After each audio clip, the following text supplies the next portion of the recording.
Olá pessoal, bem-vindos ao nosso curso de processo penal. Hoje nós vamos para a segunda parte da nossa aula de inquérito policial. Bora lá então? Na aula passada sobre inquérito, a gente trabalhou sobre o conceito, natureza jurídica, finalidade, valor probatório, a questão das provas cautelares, não repetíveis, antecipadas, todas as características do inquérito policial, trabalhou como que se inicia o inquérito policial e ainda tratou das diligências investigatórias e da questão da identificação criminal. E fechamos a nossa aula passada trabalhando com a incomunicabilidade do indiciado preso. Hoje a gente vai continuar nossa aula trabalhando aqui com o indiciamento. O que é o indiciamento no inquérito policial? Indiciar é atribuir a autoria ou a participação de uma infração penal a determinada pessoa. Então, o indiciamento é quando a autoridade policial diz que fulano foi o autor ou o partícipe daquele delito. Vejam que, para indiciar determinar a pessoa, eu preciso ter essa pessoa determinada. Eu não posso fazer um indiciamento aleatório. A autoridade policial, ela tem que ter elementos de informação suficientes que apontem aquela pessoa como autora do delito. Não pode ser baseado em meras suposições. Para indiciar alguém, eu tenho que ter quase que um juízo de certeza para promover o indiciamento.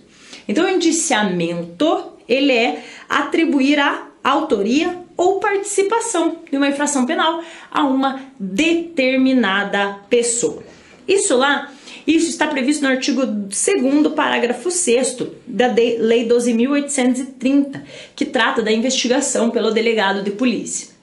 E o parágrafo 6º do artigo 2º diz que o indiciamento é privativo do delegado de polícia, ou seja, somente o delegado de polícia pode promover o indiciamento, não será o Ministério Público, não será o juiz, não será um outro terceiro. É o delegado de polícia quem promove o indiciamento e dar-se-á por um ato fundamentado, mediante análise técnico-jurídica do fato, que deverá indicar a autoria, materialidade e as suas circunstâncias. Ou seja, o delegado de polícia, além de ter um quase juiz de certeza para determinar aquela pessoa, não se basear somente em hipóteses, em suposições, ele deve fundamentar o ato do indiciamento, ok? E quais são as limitações para esse indiciamento? Ou será que existem limitações ao indiciamento? Ou eu posso indiciar todo mundo que eu quiser, desde que eu tenha certeza que aquela pessoa foi autora ou partícipe do fato? Posso promover o indiciamento de todo mundo? Claro que não. O indiciamento, ele apresenta algumas limitações. Regra geral, o indiciamento ele é possível em face de qualquer pessoa. Qualquer pessoa que entenda que participou daquele fato, foi autora daquele fato, o delegado de polícia poderá indiciar. Porém, dentro da nossa legislação, a gente tem algumas exceções. A primeira delas é em relação aos procedimentos do juizado especial criminal, ou seja, o termo circunstanciado. Em relação às infrações de menor potencial ofensivo, não será instaurado inquérito para apurar aquela prática delitiva, mas sim o TC, que é um procedimento mais simples que o inquérito policial. No termo circunstanciado, a gente não trabalha com indiciamento, a gente deixa isso somente para a sede de inquérito policial. Então, a primeira exceção a essa regra do indiciamento é em relação aos procedimentos do GCRIM. Lá no termo circunstanciado, a gente não fala em indiciamento, ok? Uma segunda limitação ao indiciamento é em relação aos membros do Ministério Público e magistrado. Segundo as leis que orientam a carreira do Ministério Público e da magistratura, elas trabalham com a hipótese que membros do Ministério Público e magistrados não poderão ser indiciados em inquérito policial.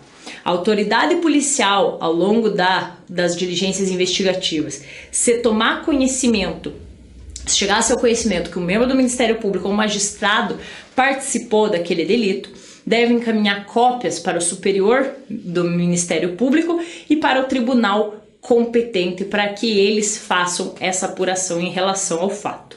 Então, a autoridade policial, ela não pode indiciar membros do Ministério Público e magistrados. E ainda, uma terceira limitação quanto ao indiciamento são as pessoas com foro por prerrogativa de função aqui. Essa questão, ela foi discutida na questão de ordem no inquérito 2411, lá no STF.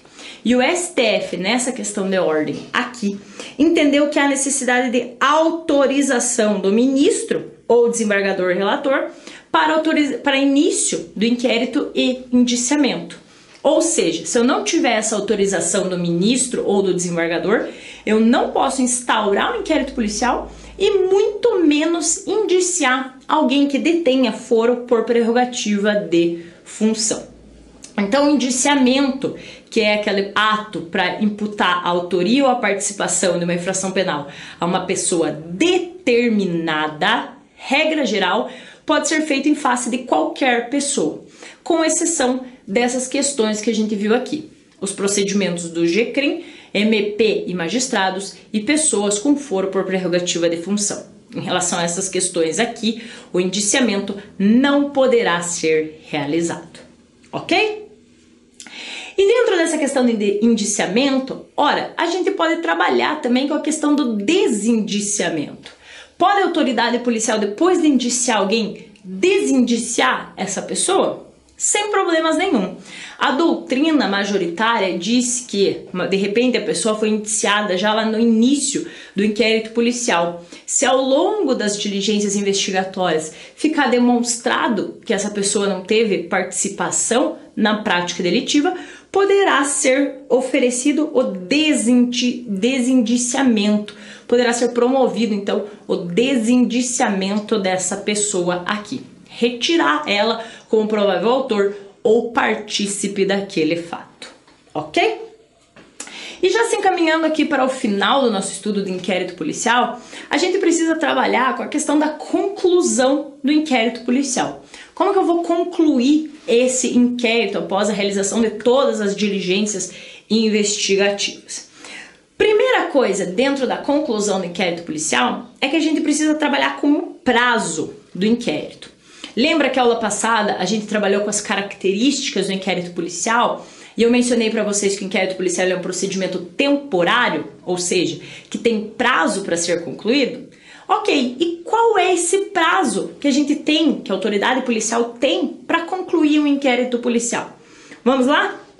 O artigo 10 do Código de Processo Penal diz o seguinte: que o inquérito policial ele deverá terminar no prazo de 10 dias se o indiciado estiver preso ou no prazo de 30 dias quando o investigado estiver solto. Então, o nosso Código de Processo Penal, ele trabalha aqui com 2 prazos para a conclusão do inquérito policial. 10 dias quando o investigado ele estiver preso, 30 dias quando o investigado ele estiver solto. Então, tratando-se aqui de modo geral, o delegado de polícia, quando o investigado ele estiver preso, tem 10 dias para concluir o inquérito e no caso do investigado solto, o delegado de polícia tem 30 dias para concluir o inquérito policial. Por isso ele é considerado um procedimento temporário. Veja que eu tenho prazos para terminar, para concluir esse inquérito aqui, ok? Só que dentro dessa questão aqui de prazos, a gente tem que cuidar com algumas questões. A primeira delas é que a gente tem diversos procedimentos dentro da nossa legislação, procedimentos diferentes. E os prazos dentro disso aqui podem ser alterados. Então, o prazo, como regra geral, é de 10 dias preso, 30 dias soltos. Porém, quando eu estiver trabalhando com procedimento da Justiça Federal, o prazo ele é um pouquinho diferente. O artigo 66 da Lei 5.010 de 1966 diz que na Justiça Federal o prazo para conclusão do inquérito será de 15 dias quando o indiciado estiver preso, podendo ser prorrogado por mais 15 dias. Então vejam que dos procedimentos da Justiça Federal, o prazo ele é diferente, o prazo ele é alterado, já que eu tenho um artigo tratando especificamente dos procedimentos na Justiça Federal e trazendo um prazo diferente aqui. Esse artigo ele não fala nada a respeito do investigado solto. Então, nessa hipótese aqui, a gente aplica subsidiariamente aquilo que está previsto lá no artigo 10 do CPP, qual seja 30 dias se o investigado estiver solto. Então, é um procedimento comum da Justiça Estadual. Voltamos para o artigo 10. A autoridade policial tem 10 dias se o sujeito estiver preso e 30 dias se estiver solto. Em um procedimento da Justiça Federal, 15 dias preso e 30 dias solto. E aí uma pergunta que aparece aqui é a seguinte.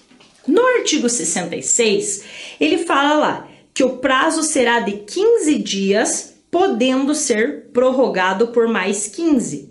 Então, no caso de preso, eu tenho 15 mais 15 e solto eu tenho 30 para concluir o inquérito.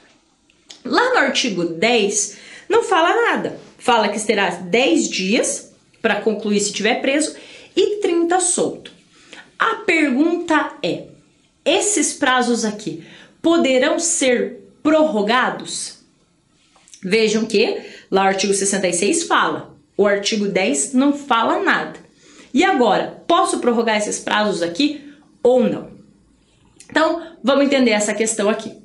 Quando se tratar de investigado solto, não há problema nenhum com a prorrogação de prazo, já que não vai haver um constrangimento ilegal, um prazo maior lá dentro da prisão para o sujeito, para manter ele preso até que eu conclua essas investigações. Então, quando se tratar de investigado solto, a doutrina e a jurisprudência entendem que é possível sim a prorrogação desse prazo aqui, a depender da complexidade da causa.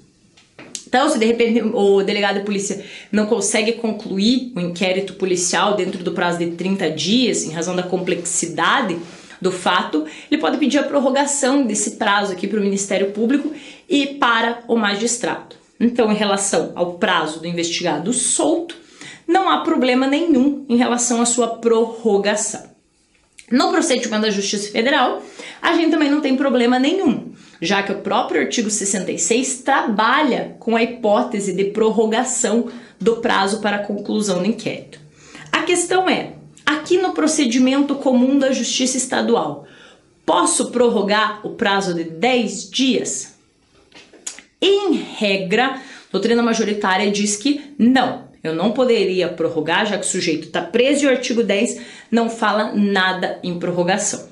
Mas a doutrina agora mais moderna vem trabalhando que, a depender da complexidade do fato, poderia sim esse prazo aqui ser prorrogado para que a autoridade policial termine as diligências investigatórias. Mas cuidado, que segundo o artigo 10, não há prorrogação do prazo aqui de 10 dias, somente no caso de procedimento da Justiça Federal, ok? Ainda dentro desses procedimentos especiais, a gente tem o procedimento da Lei de Drogas, a Lei 11.343 de 2006, que lá no artigo 51 diz o seguinte: o inquérito policial será concluído no prazo de 30 dias, se estiver preso, e 90 dias se estiver solto. E já no seu parágrafo único diz que os prazos poderão ser duplicados. Então, na Lei de Drogas, novamente, tem o prazo de 30 dias para conclusão se o investigado estiver preso e 90 dias se ele estiver solto. E aqui, como eu falei lá no procedimento da Justiça Federal, aqui os prazos podem ser duplicados. Então, na Lei de Drogas, eu também tenho a possibilidade de prorrogação dos prazos para a conclusão do inquérito, tanto no caso de investigado preso, como no caso de investigado solto, ok? Ainda dentro dessa diversificação de prazos, nós temos que cuidar com os procedimentos que apuram a prática de crimes contra a economia popular. Lá no artigo 10, parágrafo 1º da Lei 1521 de 51, Parágrafo 1º diz que os atos policiais deverão terminar no prazo de 10 dias, estando o sujeito preso ou solto. Aqui, pouco importa se está preso ou solto o investigado. O inquérito policial deverá terminar no prazo de 10 dias. E essa lei não fala nada a respeito da prorrogação. Então aí a gente tem que trabalhar com as circunstâncias do caso concreto. A dependendo da complexidade do fato, o delegado ele pode postular pela prorrogação desse prazo aqui, mesmo no caso de investigado preso. Mas sempre depende aqui da complexidade do caso concreto, ok? Então a questão de prazos aqui, a gente tem que cuidar com os procedimentos especiais. Segundo o Código de Processo Penal, o inquérito policial deverá ser concluído no prazo de 10 dias, se o investigado estiver preso, 30 se estiver solto. Já na Justiça Federal, eu tenho o prazo de 15 dias para conclusão no caso investigado preso e 30 dias no caso de solto. Lembrando que aqui na Justiça Federal tem a possibilidade expressa de prorrogação do prazo de inquérito, mesmo no caso de investigado preso. Lá na Lei de Drogas, prazo de 30 dias para o investigado preso e 90 dias para o investigado solto. E ambos os prazos aqui poderão ser duplicados. Então, se houver necessidade, a autoridade policial pode postular pela prorrogação do prazo para a conclusão do inquérito policial. E ainda, nos crimes contra a economia popular, a gente também tem uma previsão especial, que nesse caso o inquérito policial deverá ser concluído em 10 dias. Pouco importante se o sujeito está solto ou está preso. E não há previsão aqui de prorrogação. Tudo vai depender da questão do caso concreto, ok? Dentro dessa questão de prazos aqui, surge um probleminha em relação à prisão temporária decretada em inquérito que apura a prática de crimes hediondos ou equiparados. E por que eu tenho um problema aqui? Ora, a prisão temporária decretada para apuração de crimes hediondos ou equiparados, ela tem o prazo de até 30 dias, podendo ser prorrogada por igual período. Ou seja, o sujeito ele pode ficar preso por até 30 dias e mais 30. Pode ficar preso por até 60 dias. E aí, como eu faço aqui para conclusão desse inquérito policial? Eu tenho que terminar no prazo de 10 dias, que seria um prazo para investigado preso, termina no prazo de 30 ou posso levar até 60 dias para terminar esse inquérito aqui. Nesse caso aqui, a doutrina majoritária vem trabalhando com a hipótese que o inquérito ele pode ser concluído no prazo de até 60 dias. Enquanto perdurar a prisão temporária, o delegado de polícia tem esse prazo para concluir o inquérito policial. Então, enquanto durar o prazo de temporária, é o prazo que o delegado de polícia tem para concluir o inquérito policial. Se o sujeito ficar preso por até 60 dias, é 60 dias que o delegado de polícia tem para concluir o inquérito policial. No caso de um investigado preso temporariamente num delito hediondo ou equiparado. Ok? Então essa é a questão de prazos aqui do inquérito policial. Tem que tomar cuidado com as previsões especiais da Justiça Federal, Lei de Drogas, crime contra a economia popular e ainda aqui no caso de crimes hediondos e equiparados. A gente tem diversos prazos, então, na nossa legislação para a conclusão do inquérito. Ainda quanto à conclusão do inquérito policial, a gente precisa trabalhar com o relatório da autoridade policial. O artigo 10, parágrafo 1º do Código de Processo Penal diz que a autoridade fará minucioso relatório do que tiver sido apurado e enviará esses autos ao juiz competente. Então, depois que terminou todo o inquérito policial, a última peça que será juntada será o relatório elaborado pela autoridade policial aqui. O Bruno Zanotti diz que esse relatório ele não tem uma forma específica para ser elaborado, mas alguns requisitos devem ser observados na elaboração desse relatório para a autoridade policial. Primeira coisa, o delegado tem que narrar os fatos e as diligências que foram praticadas, fala por que foi dado início àquele inquérito policial, quais foram as diligências realizadas, de repente por que determinada diligência não foi realizada. Então o delegado começa narrando o fato e indicando quais diligências investigatórias foram ou não realizadas. Uma segunda necessidade desse relatório, segundo o Bruno Zanotti, é que o delegado promova a análise dos requisitos que compõem o crime, respeito de fato típico, ilícito e culpável. Ora, se o delegado de polícia é um bacharel em direito, ele tem total condições de fazer essa análise aqui dos requisitos que compõem o crime e emitir um juízo de valor acerca daquela prática delitiva. Majoritariamente, a doutrina vai dizer que o delegado ele não pode emitir um juízo de valor no relatório final, que deveria simplesmente fazer uma síntese dos fatos, apontar as diligências que foram realizadas e apontar as diligências que não foram. De repente, uma testemunha não foi ouvida, mas pode ser encontrada em determinada localidade, e se limitaria a isso, sem emitir qualquer juízo de valor. A doutrina mais recente vem trabalhando com essa possibilidade aqui do delegado fazer essa análise dos requisitos que compõem o crime. Ainda, o Bruno diz que o delegado pode fazer a tipificação do fato, apontar em qual artigo estaria em curso o indiciado, falar, olha, diante de tudo que foi apurado, o delito se enquadra na tipificação prevista lá no artigo tal do Código Penal ou da legislação extravagante. Ainda, se até agora o delegado não promoveu o indiciamento, pode promover o indiciamento no relatório final e postular por eventuais pedidos de prisão preventiva, busca e apreensão, alguma coisa que seja necessária para a investigação policial. Então, o delegado de polícia vai elaborar esse relatório final, contendo todos esses requisitos aqui apontados pelo Bruno Zanotti. Vai apontar a narração dos fatos, as diligências realizadas, a análise dos requisitos do crime, a tipificação e, se for o caso, o indiciamento e a representação por algumas medidas cautelares. Ok?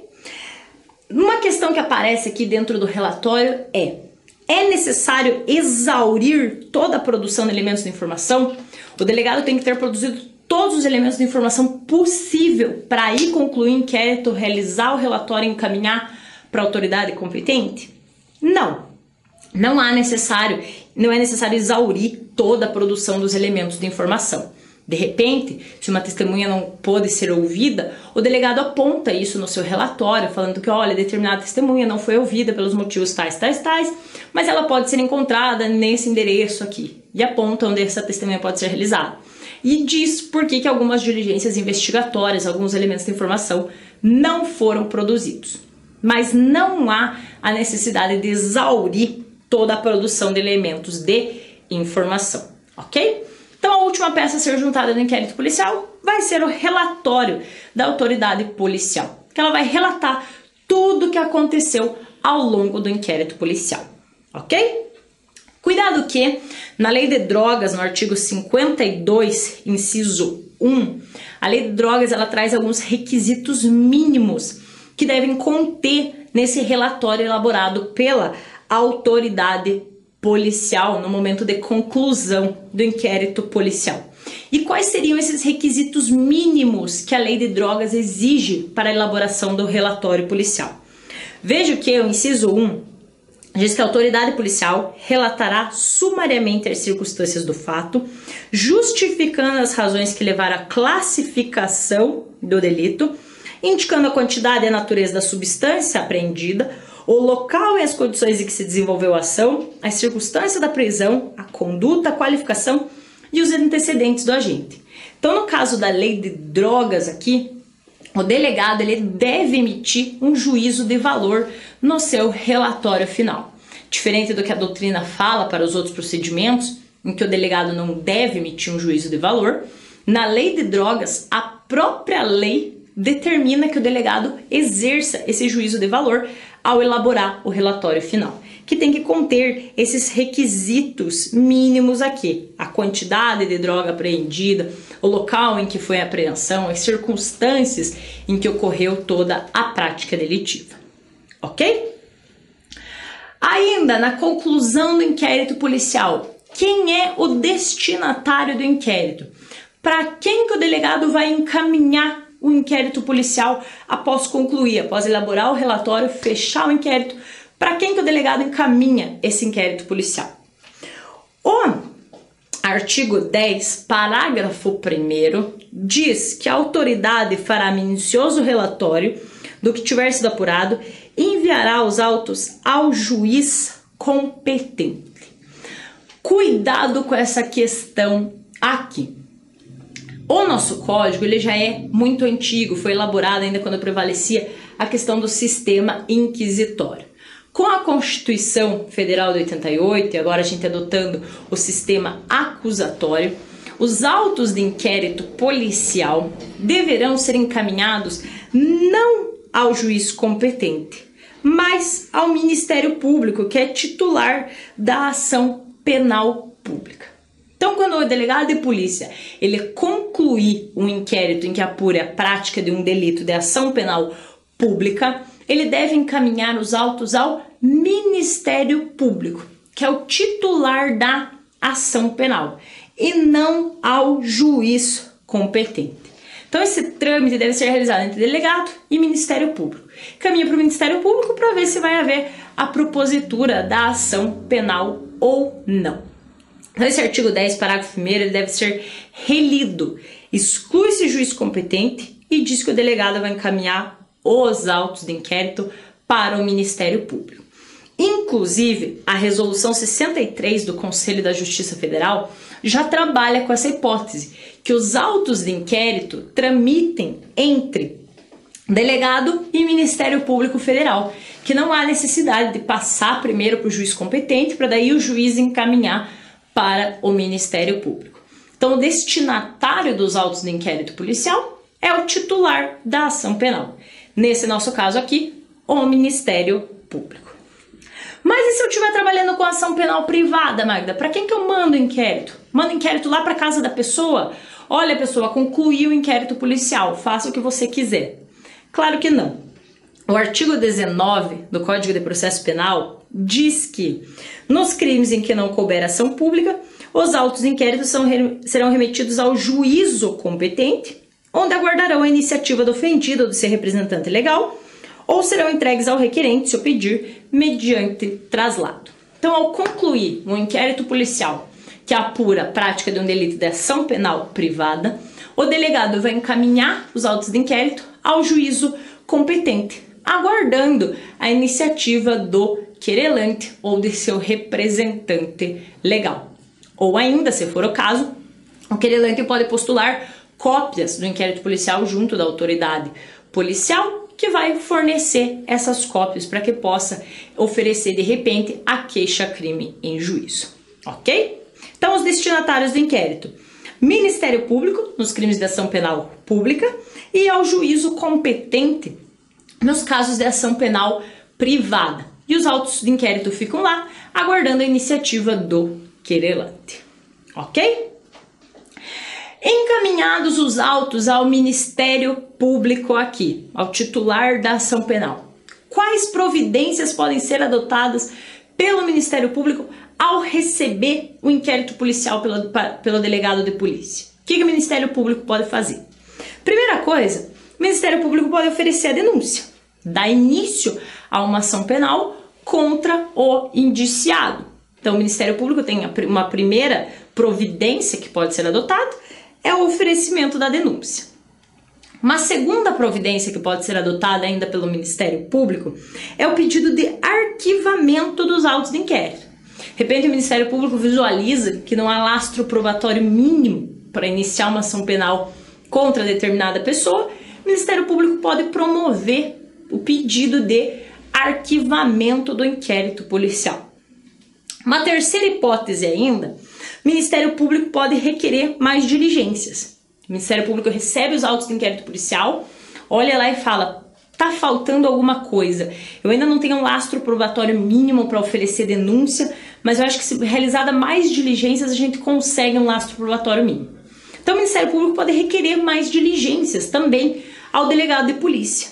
Inclusive, o artigo 16 do Código de Processo Penal trabalha com essa hipótese, ao dizer que o Ministério Público não poderá requerer a devolução do inquérito à autoridade policial, senão para novas diligências, imprescindíveis ao oferecimento da denúncia. Então, quando essas diligências forem imprescindíveis, o Ministério Público pode, ao invés de oferecer a denúncia ou pedir pelo arquivamento, postular novas diligências. Uma outra possibilidade ainda que o Ministério Público vai exercer ao receber os autos de inquérito policial é um pedido de declinação de competência.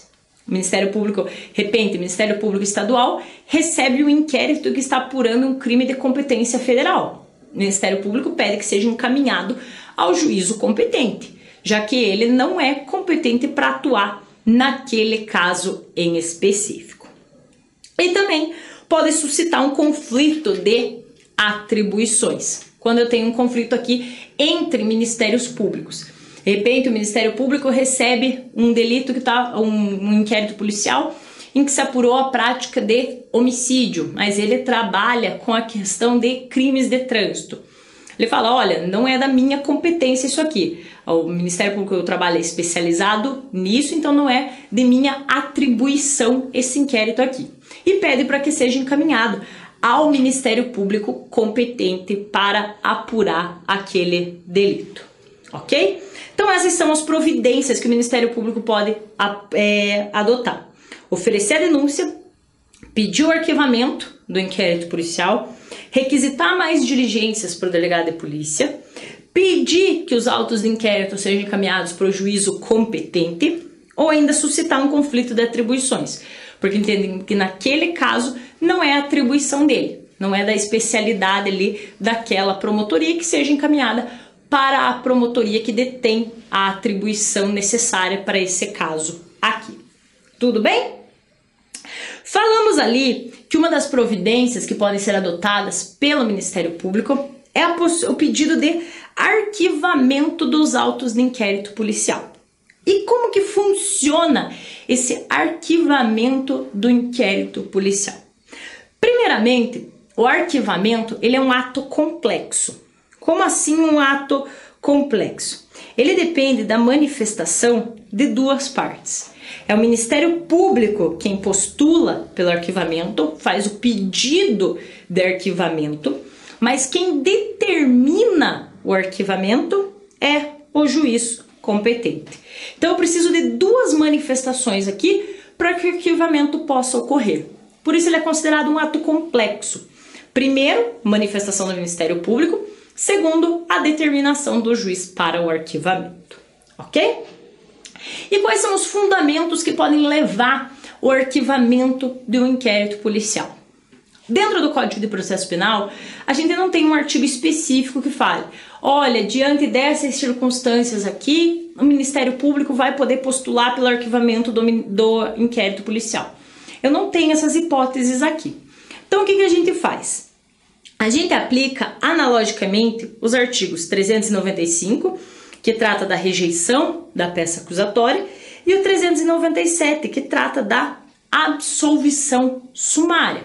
Ora, quando eu não tenho lastro probatório mínimo para oferecer uma denúncia, por exemplo, quando o fato é atípico, quando há uma excludente de licitude, uma excludente de culpabilidade, o Ministério Público ele pode postular então pelo arquivamento do inquérito policial, seguindo o que dispõe os artigos 395 e 397 do Código de Processo Penal, ok? E quais são as modalidades de arquivamento que existem no nosso ordenamento jurídico? A primeira delas é o arquivamento direto, previsto lá no artigo 28 do Código de Processo Penal. O arquivamento direto é aquele pedido formulado pelo Ministério Público e aí o juiz acata esse pedido e determina o arquivamento dos autos de inquérito policial. O Ministério Público faz o pedido de arquivamento e o juiz acata esse pedido determinando o arquivamento dos autos de inquérito policial. Uma segunda modalidade ainda dentro do arquivamento direto é na hipótese do juiz não concordar com o pedido de arquivamento postulado pelo Ministério Público. De repente o juiz fala, olha, Não é fato atípico, não. Isso aqui que você configura como crime. Não concordo com esse pedido de arquivamento.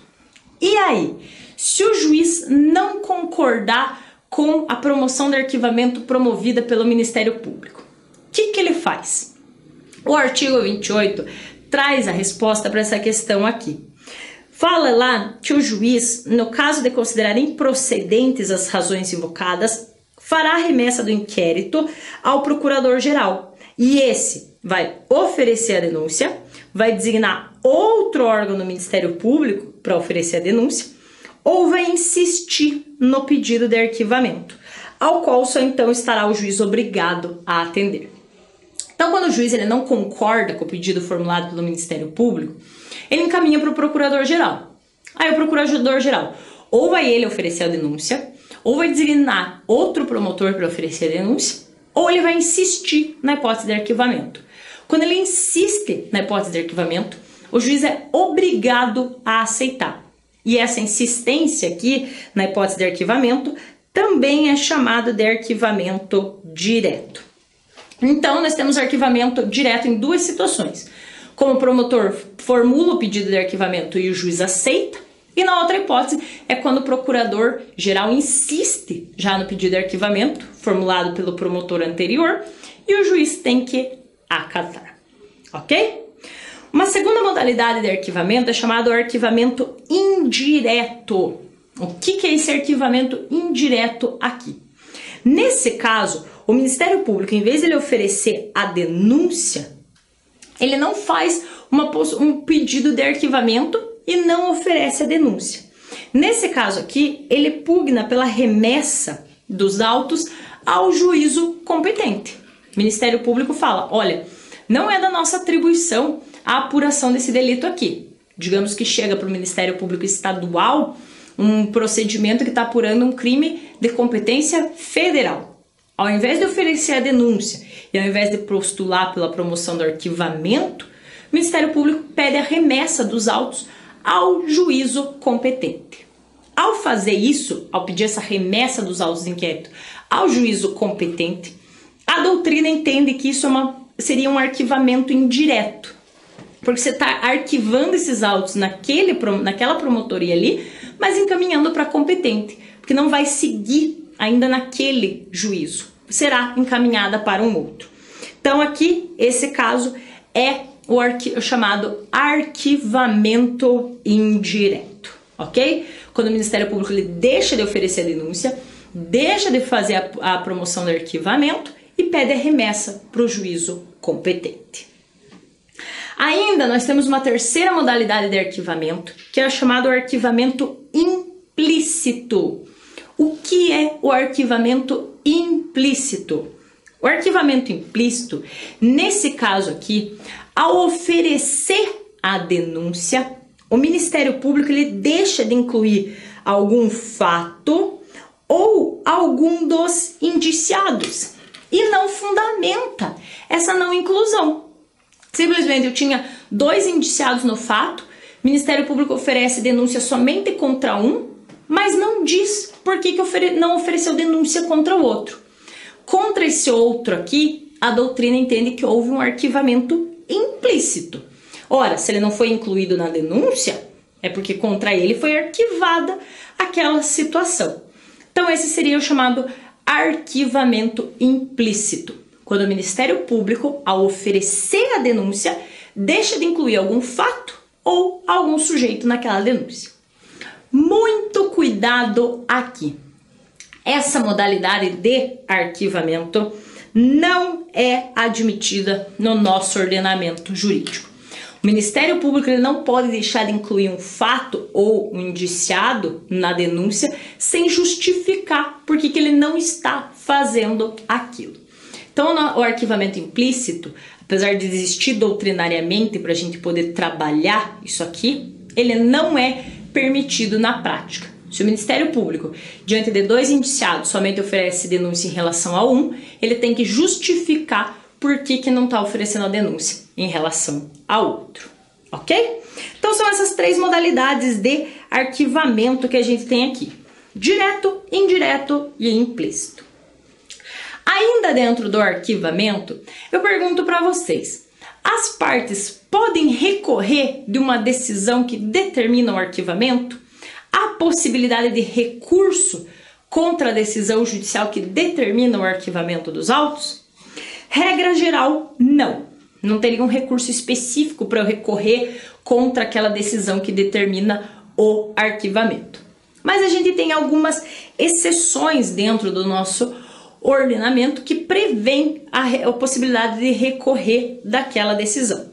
Primeira delas, crime contra a economia popular ou contra a saúde pública. Quando o juiz, em inquéritos que apuram crimes contra a economia popular ou contra a saúde pública, ele determina o arquivamento, ele é obrigado a encaminhar essa decisão para o tribunal competente fazer a reanálise. É o chamado recurso de ofício. Então, quando o juiz, nesses casos aqui, determina o arquivamento, obrigatoriamente ele tem que encaminhar essa decisão para o tribunal competente para que o tribunal faça a reanálise dessa decisão aqui, ok? Uma segunda hipótese ainda são nos casos de atribuição originária do Procurador-Geral de Justiça. Nesse caso aqui, quando as atribuições originárias, quando o Procurador-Geral de Justiça ele postula pelo arquivamento, ele deve encaminhar um pedido de revisão ao Colégio de Procuradores, para que eles façam a revisão desse pedido de arquivamento aqui pelo Procurador-Geral de Justiça. E uma terceira hipótese é nos casos de contravenção do jogo do bicho e corrida do cavalo fora do hipódromo, que a Lei 1508 de 51, no artigo 6º, parágrafo único, trabalha com a possibilidade de recurso em sentido estrito. Então, nessas hipóteses aqui, quando houver a determinação do arquivamento, caberá recurso em sentido estrito. Mas, regra geral, não cabe recurso da decisão que determina o arquivamento, ok? Ainda dentro do arquivamento, pode o Ministério Público se retratar do pedido de arquivamento feito? O Ministério Público fez um pedido de arquivamento, antes do juiz analisar, o Ministério Público fala: não, era caso de oferecer a denúncia, quero me retratar desse pedido aqui. Tem essa possibilidade? Não.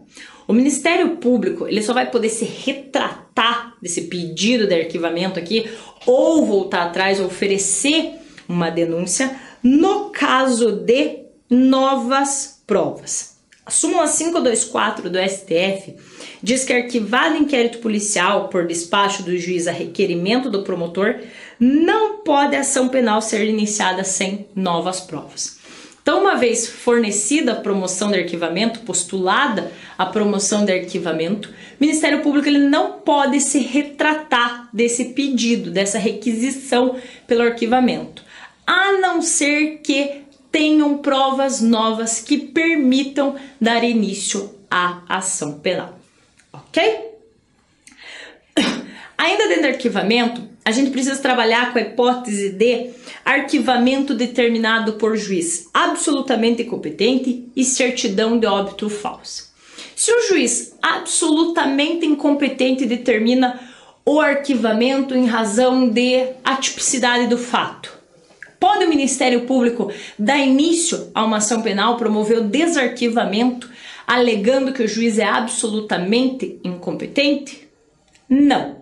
Mesmo que o juiz seja absolutamente incompetente para aquele caso, uma vez promovido o arquivamento, não pode ele ser desfeito, a não ser no caso de provas novas.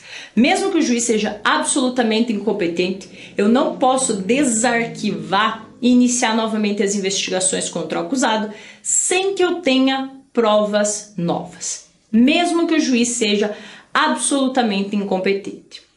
A única exceção é em relação à juntada de certidão de óbito falsa. Se o sujeito junta uma certidão de óbito falsa e aí o juiz determina o arquivamento em razão da extinção da punibilidade daquele sujeito, se tiver notícia que tomar conhecimento que a certidão de óbito é falsa, que o sujeito ainda está vivo, nesse caso o inquérito ele pode ser desarquivado ainda que eu não tenha novas provas, já que nesse caso aqui o indiciado, o investigado, estaria se valendo da própria torpeza para fugir da aplicação da lei penal. Então, nesse caso, como há o uso de torpeza para fugir da aplicação da lei penal, o inquérito ele pode ser retomado ainda que eu não tenha provas novas. Então, no caso de juiz absolutamente incompetente, eu preciso de novas provas, faz coisa julgada, a determinação de arquivamento promovida por um juiz absolutamente incompetente.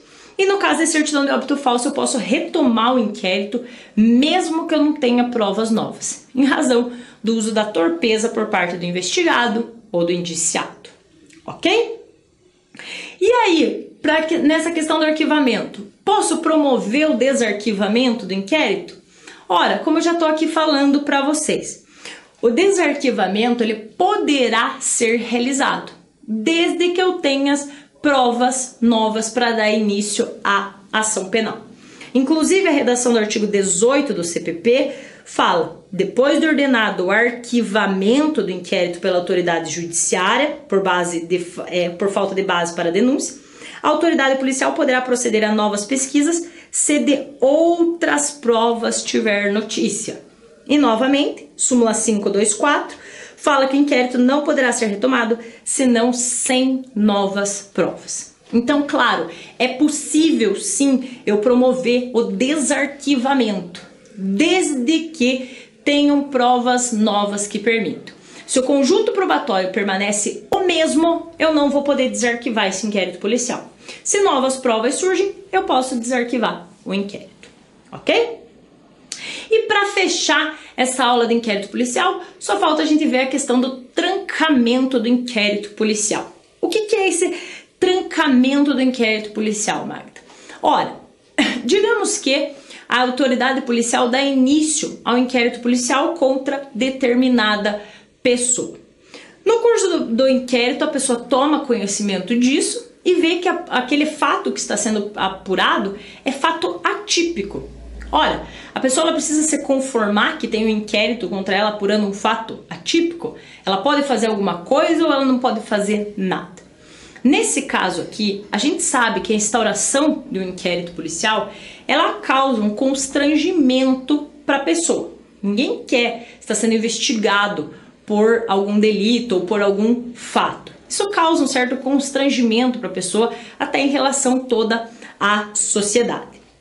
Então, trazendo esse constrangimento aqui, se o investigado, por exemplo, tomar conhecimento que aquele fato é fato atípico, ele pode adotar uma medida para trancar aquele inquérito policial, para trancar aquela investigação, que ela não chegue ao seu fim e chegue até o Ministério Público e de repente, Deus livre, seja oferecida uma denúncia em razão daquele fato.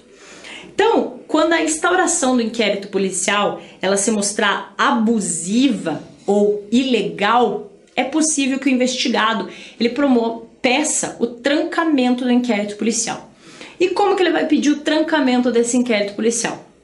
Vai utilizar do habeas corpus ou do mandado de segurança.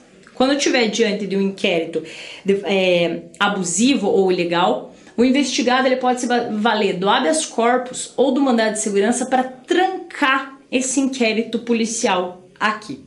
E ainda, vejam que isso aqui é uma medida de natureza excepcional. Não é porque eu estou sendo investigada por determinado fato que eu posso impetrar habeas corpus ou mandado de segurança buscando trancar esse inquérito. Não.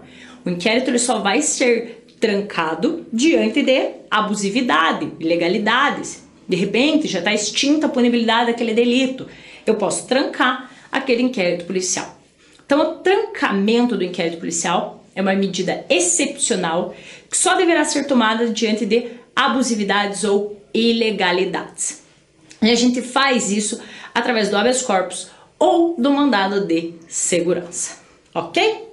E é isso, pessoal. Nós tivemos essas duas aulas sobre inquérito policial. Espero que tenham gostado e tenham bons estudos. Obrigada!